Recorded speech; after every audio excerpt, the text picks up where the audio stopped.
Hi friends, MD ಇನ್ ಕನ್ನಡ ಇನ್ಫೋಗೆ ಸ್ವಾಗತ. ಇವತ್ತಿನ recipe ಬಂದು ಬೆರಕೆ ಸೊಪ್ಪಿನ ಪಲ್ಯ. ಇದಕ್ಕೆ ಬೇಕಾಗಿರೋ ಇಂಗ್ರೀಡಿಯೆಂಟ್ಸ್ ಬಂದು ನೋಡೋಣ ಬನ್ನಿ. ಆಯಿಲ್ ತಗೊಂಡಿದ್ದೀನಿ, ಕರಿಬೇವಿನ ಸೊಪ್ಪು, ಬೆಳ್ಳುಳ್ಳಿ ಮತ್ತು ಸಾಸಿವೆ, 3-4 ಈರುಳ್ಳಿ ತಗೊಂಡು ಸಣ್ಣದಾಗಿ ಹೆಚ್ಚಿಟ್ಕೊಂಡಿದ್ದೀನಿ, ಮೆಣಸಿನಕಾಯಿ, ಆಳ್ಸುಂಡೆ ಕಾಳು, ಟೊಮೊಟೊ, ಕೊತ್ತಂಬರಿ ಸೊಪ್ಪು, ಕಾಯಿ ತುರಿ, ಮಿಕ್ಸ್ ಬೆರಕೆ ಸೊಪ್ಪು. ಇದು ನಾನು ತೊಳೆದಿಟ್ಕೊಂಡು ಆಲ್ರೆಡಿ ಇದು ಸಣ್ಣದಾಗಿ ಹೆಚ್ಚಿಟ್ಕೊಂಡಿದ್ದೀನಿ. ಇವಾಗ ಬನ್ನಿ ಮಾಡೋಣ. ನೋಡಿ, ಇವಾಗ ನಾನು ಕುಕ್ಕರ್ ಇಟ್ಕೊಂಡು ಅದಕ್ಕೆ ಆಲ್ರೆಡಿ ನೀರು ಇಟ್ಕೊಂಡು ಸ್ವಲ್ಪ ಕುದಿ ಬಂದಿದೆ ನೀರು. ಇವಾಗ ನಾನು ಕುಯ್ದಿಟ್ಕೊಂಡಿರೋ ಅಂಥ ಸೊಪ್ಪನ್ನ ಹಾಕ್ತಿದ್ದೀನಿ.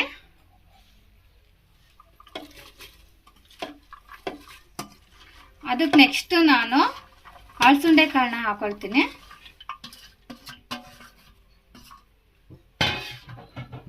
ಇವಾಗ ನಾನು ಇದಕ್ಕೆ ಕಾಳು ಹಾಕ್ತಾ ಇದ್ದೀನಿ. ರುಚಿಗೆ ತಕ್ಕಷ್ಟು ಉಪ್ಪು,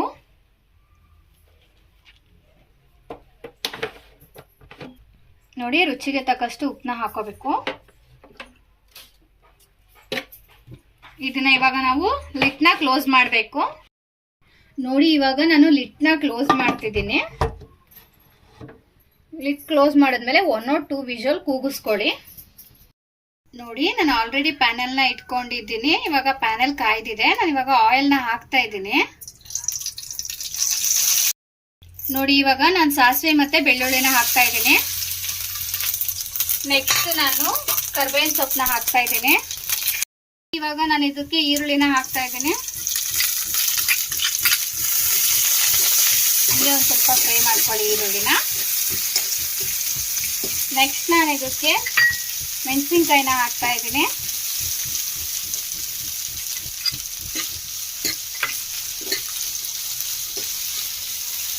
ಇದನ್ನು ಸ್ವಲ್ಪ ಡೀಪ್ ಫ್ರೈ ಮಾಡ್ಕೊಳ್ಳಿ. ಸ್ವಲ್ಪ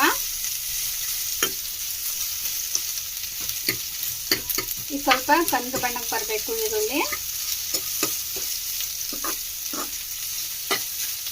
ಇದಾದ್ಮೇಲೆ ನೆಕ್ಸ್ಟ್ ನಾನು ಟೊಮೊಟೊನ ಹಾಕ್ತೀನಿ.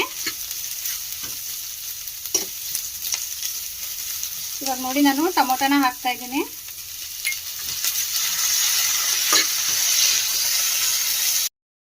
ನೋಡಿ, ಸೊಪ್ಪಿನ ಪಲ್ಯಕ್ಕೆ ಜಾಸ್ತಿ ಟೊಮೊಟೊನ ಹಾಕಬಾರ್ದು. ಟೇಸ್ಟಿಗೋಸ್ಕರ ಅಷ್ಟೇ ಹಾಕೊಂಡಿರೋದು. ಚಿಕ್ಕ ಟೊಮೊಟೊ ಕಟ್ ಮಾಡಬೇಕು, ಒಂದೇ ಒಂದು ಟೊಮೊಟೊ ಕಟ್ ಮಾಡಿ ಹಾಕೊಂಡಿರೋದು. ಇವಾಗ ನಾನು ಇದಕ್ಕೆ ಸೊಪ್ಪಿನ ಪಲ್ಯನ ಬೇಯಿಸಿಟ್ಕೊಂಡಿದ್ದೀನಿ. ಅದ್ರ ನೀರೆಲ್ಲ ತೆಗ್ದಿದ್ದೀನಿ. ನೋಡಿ, ಇವಾಗ ನಾನು ಇದನ್ನು ಹಾಕ್ತಾ ಇದ್ದೀನಿ. ಇದಾದ್ಮೇಲೆ ನೆಕ್ಸ್ಟ್ ನಾನು ಇದಕ್ಕೆ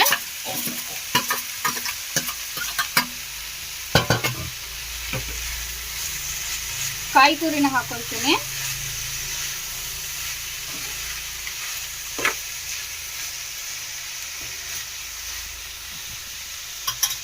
ನೋಡಿ, ಇದೊಂದು ಸ್ವಲ್ಪ ಹಿಂಗೆ ತಿರುಗಿಸ್ಕೊಳ್ಳಿ. ಸುತ್ತ ಒಂದ್ಸಲ ತಿರುಗಿಸ್ಕೊಂಡ್ಮೇಲೆ ನೋಡಿ, ಇವಾಗ ನಾನು ಕಾಯಿ ತುರಿನ ಹಾಕ್ತಾ ಇದ್ದೀನಿ. ನೀವು ಒಂದ್ಸಲ ನಿಮ್ಮ ಮನೇಲಿ ಟ್ರೈ ಮಾಡಿ, ಹೇಗೆ ಬರುತ್ತೆ ಅನ್ನೋ ರಿಸಲ್ಟ್ನ ಕಮೆಂಟ್ ಬಾಕ್ಸ್ನಲ್ಲಿ ತಿಳಿಸಿ. 3 ಮಿನಿಟ್ಸ್ ಹಾಗೆ ಬೇಯಕ್ಕಿಡಿ. ಸ್ವಲ್ಪ ರುಚಿಗೆ ತಕ್ಕಷ್ಟು ಉಪ್ಪನ್ನ ಸೇರಿಸ್ಕೋಬೇಕು. ಆಲ್ರೆಡಿ ನಾನು ಫಸ್ಟೇ ಒಂದ್ಸಲ ಉಪ್ಪು ಹಾಕೊಂಡಿದ್ದೆ ಸೊಪ್ಪಿಗೆ ಬೇಯಿಸ್ಕೋಬೇಕಾದ್ರೆ. ರುಚಿಗೆ ತಕ್ಕಷ್ಟು ನೋಡ್ಕೊಬಿಟ್ಟು ಉಪ್ಪು ಹಾಕ್ಕೊಳ್ಳಿ, ಎಷ್ಟು ಬೇಕಷ್ಟು ಅಂತ. ಇವಾಗ ನಾನು ಉಪ್ಪನ್ನ ಹಾಕೊಂಡಿದ್ದೀನಿ. ಇದನ್ನ ಸ್ವಲ್ಪ ಚೆನ್ನಾಗಿ ಬೇಯಿಸಾಕ್ತೀನಿ. ಇದಾದ್ಮೇಲೆ ನೆಕ್ಸ್ಟ್ ಸ್ವಲ್ಪ ಲಾಸ್ಟಿಗೆ ನಾನು ಕೊತ್ತಂಬರಿ ಸೊಪ್ಪನ್ನ ಹಾಕೊಳ್ತೀನಿ.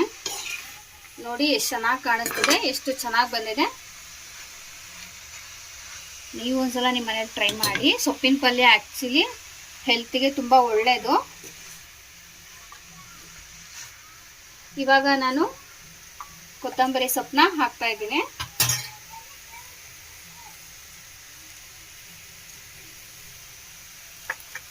ಒಂದ್ಸಲ ತಿರುಗಿಸ್ಕೊಳ್ಳಿ. ಒಂದು 2-3 ಮಿನಿಟ್ಸ್ ಲೋ ಫ್ಲೇಮಲ್ಲಿ ಇಟ್ಬಿಟ್ಟು ಬೇಯಿಸ್ಕೊಳ್ಳಿ. ನೀವೇ ನೋಡ್ತೀರಾ ರಿಸಲ್ಟ್ ಯಾವ ಥರ ಬರುತ್ತೆ ಅಂತ ಹೇಳ್ಬಿಟ್ಟು wait for A minute. Finally ನೋಡಿ ರಿಸಲ್ಟ್ ಯಾವ ಥರ ಬಂದಿದೆ ಅಂತ ನೀವೇ ನೋಡ್ತಾ ಇದ್ದೀರಾ. ಎಷ್ಟು ಟೇಸ್ಟಿಯಾಗಿ ಕಾಣಿಸ್ತಿದೆ ಮತ್ತು ತುಂಬ ಚೆನ್ನಾಗಿದೆ. ನೀವು ಒಂದ್ಸಲ ನಿಮ್ಮ ಮನೇಲಿ ಟ್ರೈ ಮಾಡಿ ನೋಡಿ. ದೇಹಕ್ಕೆ ತುಂಬ ಒಳ್ಳೆಯದು. ದೋಸೆಗೆ, ಚಪಾತಿಗೆ, ರೊಟ್ಟಿಗೆ ತುಂಬ ಚೆನ್ನಾಗಿರುತ್ತೆ. ನೀವು ಒಂದ್ಸಲ ನಿಮ್ಮ ಮನೇಲಿ ಟ್ರೈ ಮಾಡಿ ಕಾಮೆಂಟ್ ಬಾಕ್ಸಲ್ಲಿ ತಿಳಿಸಿ. ಇನ್ನೂ ಯಾರು ನಮ್ಮ ಚಾನಲ್ನ ಸಬ್ಸ್ಕ್ರೈಬ್ ಮಾಡಿಲ್ಲ, ಬೇಗ ಹೋಗಿ ಸಬ್ಸ್ಕ್ರೈಬ್ ಮಾಡುತ್ತಾ ಇನ್ನಷ್ಟು ವಿಡಿಯೋನ ಮತ್ತೊಂದು ವಿಡಿಯೋದಲ್ಲಿ ತಿಳಿಸಿಕೊಡ್ತೇನೆ.